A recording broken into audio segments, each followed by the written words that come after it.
Hi, everybody. So we're back in the last 10 minutes of class here to talk about some introductory concepts in Chapter 9 and just introduce the chapter in general. And so this chapter, Chapter 9, so its title is Nucleophilic Substitution, which is one class of reactions, and beta eliminations. Okay, so in this chapter, so in chapter 9, there's basically two types of reactions, nucleophilic substitution and beta elimination. Within each of those types of reactions, we're going to learn two distinct mechanisms. Okay, and I'll tell you what those names are in a second, but that gives us 4 total mechanisms in this chapter. Okay, the issue with these 4 mechanisms is that those 4 reactions have very similar starting materials and reagents, and it's very, only very subtle differences, like for example, the substitution of the starting materials at primary, secondary, or tertiary, and the strength of the nucleophile in terms of its basicity. Very small changes in those types of things change the outcome of the reaction in terms of what the major product is. So one of the main goals of this chapter is to be able to differentiate between the 4 mechanisms, which would be the one that is operating to the greatest extent to give us the major product.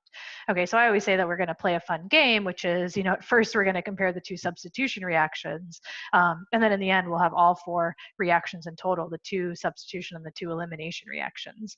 And we'll go through a series of examples, that basically has us go through this, logic tree to get to which mechanism would be the most likely to occur. Okay, so we've actually seen examples of both nucleophilic substitution and beta elimination reactions before. We just didn't really give them that specific of a name at that time. So I'll show you today how those reactions that we've learned previously could fit in with under this category. Okay, so the first ones, let's just think about generally, would be nucleophilic substitution reactions. Okay, so the 2 reactions we're going to consider are called SN1 and SN2. I think it's hopefully clear where the S and the N comes from. It just comes from the name, right? So the N is nucleophilic, the S is substitution. Okay, so both these mechanisms, SN1 and SN2, are nucleophilic substitution reactions. We'll figure out what the 1 and 2 mean later, but they give us some information about the rate determining step and the mechanism. Okay, so let me just show you, what does a generic nucleophilic substitution reaction look like? Okay, so we'll have a molecule, Rx, and we're going to react that with some nucleophile.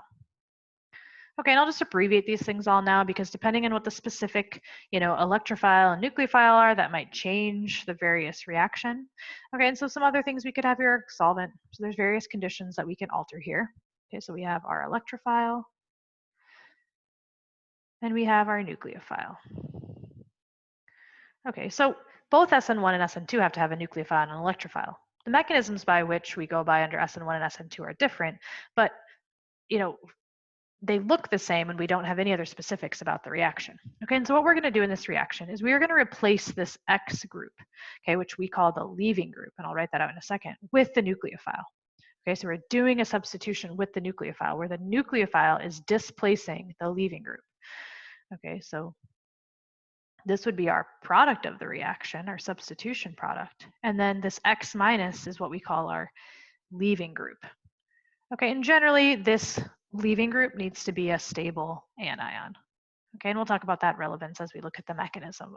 Okay, and so what that means is typically our electrophiles are very often alkyl halides where X equals a halogen, but there are other examples of leaving groups that we could see. And really in chapter 10, we'll talk about those. Okay, so here's our generic nucleophilic substitution reaction. Okay, so the nucleophile is doing a substitution by displacing the leaving group. So we've done a substitution at one of the carbons of our electrophile. Okay, so let's think about a time where we've seen this type of reaction. Okay, so here's an example of a nucleophilic substitution reaction. So acetylide substitution is an example of actually an SN2 reaction. We'll figure out why it's SN2 as we go through this chapter, but I want to use it as just a generic example for nucleophilic substitution. Okay, so remember that we could have taken our acetylide anion We'll give it a counter ion, and we could react it with an alkyl halide. Okay, so what do you think is the nucleophile in this step? Well, it's the carbon anion, right? So our nucleophile is that carbon anion, it's a carbon nucleophile, and then our alkyl halide is our electrophile. So what would be our leaving group in this? Okay, well, if we drew the mechanism, that might help us answer that. So we have our nucleophile attack the electrophile, and then the leaving group leaves. So bromide ends up being our leaving group. And for reasons we'll talk about throughout this chapter, this ends up being an SN2 reaction, which has some consequences in terms of the product, in terms of stereochem. And there's it's just a different mechanism than SN1. So we've seen the mechanism for SN2, it's what's shown here in red. And we'll see how that's different from SN1 when we introduce those reactions. Okay, so then the product of this reaction was to elongate the carbon chain, and we have 3 carbons there on that right-hand carbon. Okay, so acetylide substitution was an example of a nucleophilic substitution reaction, and more specifically, it's SN2. And we'll figure out why it's SN2 again after we talk about the specifics of those 2 reactions. Okay, so the other types of reactions we're going to see here in this chapter are called beta eliminations. Beta eliminations. Okay, so what does a beta elimination look like? Okay, so very generically, it looks like this.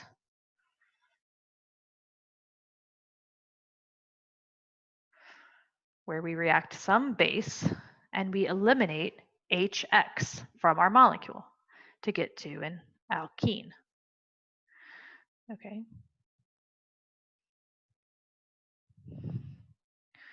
So we've eliminated HX, okay, and that forms an alkene.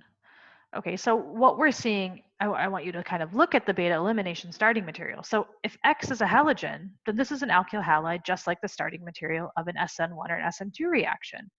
And what about a base? Like what base would, elicit this reaction? Well, it turns out that things that are strong bases are oftentimes strong nucleophiles. And so we could see how, a base could also participate in a reaction as a nucleophile. And so that's why we have these competitions between the substitution and elimination.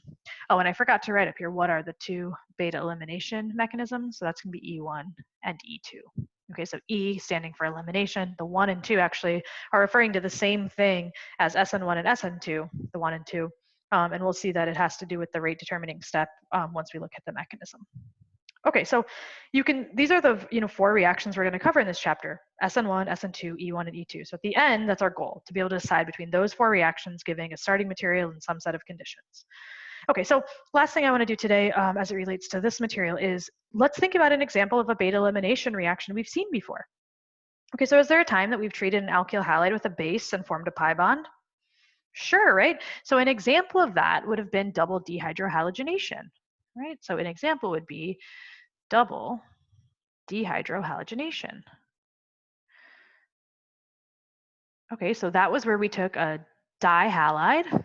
So let's just take this dihalide and we reacted it with NaNH2 and 2 equivalents to get to a alkyne, right? And we eliminated 2 molecules of HX.